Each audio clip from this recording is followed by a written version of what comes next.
Marine l'orphelin partage régulièrement sa vie professionnelle et privée sur Instagram. Des stories auxquelles ses abonnés se réagissent souvent. Mais Miss France 2013 doit parfois faire face à des messages dont elle se passerait bien. Comme celui qu'elle a reçu ce lundi 23 janvier 2023, et elle n'a pas tardé à répondre. En ce début de semaine, Marine l'orphelin avait semble-t-il plusieurs projets. Mais ils ont été bouleversés par un petit souci de santé comme elle l'a dévoilé dans une publication éphémère. Vive le canapé. Quand la journée devait être productive, mais que tu es malade. Bah il faut prendre son mal en patience. Mon conseil pour limiter les nausées, boire ou manger de manière très fractionnée, des boissons ou aliments froids, peut-on lire en légende d'un selfie sur lequel elle apparaît avec une petite mine. Très vite, les internautes ont supposé que Marine l'orphelin attendait son premier enfant avec son futur mari Christophe. Vive les joies de la grossesse, a-t-elle notamment reçu. Un commentaire accompagné d'un emoji qui fait un clin d'œil.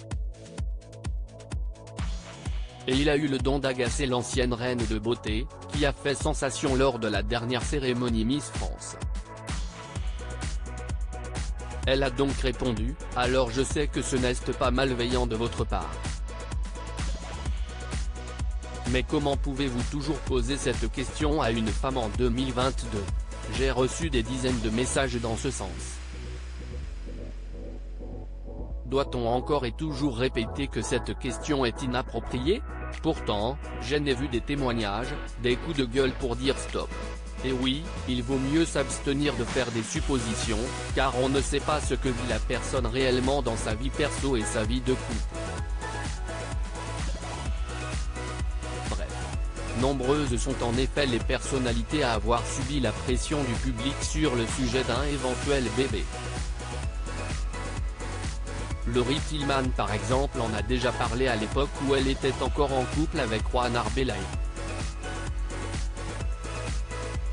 Si je n'ai pas encore d'enfant, si est pour une raison qui m'appartient et je ne vous la dirai pas, avait-elle lancé à une journaliste de Téléstar. Elle en avait également parlé en novembre 2021 dans son podcast Comment tu fais ? On est le 2 juillet. Je poste une photo banale d'une copine et moi, sortie de plage, pour célébrer le début des vacances. Et là, si est le drame, une déferlante de commentaires, de félicitations et d'articles annonçant ma grossesse s'abattent sur la toile. Pour la première fois de ma vie, je me sens dépossédée de mon corps, de mes ovaires, de mes règles, de mon propre cycle. De ma vie en fait, disait-elle notamment.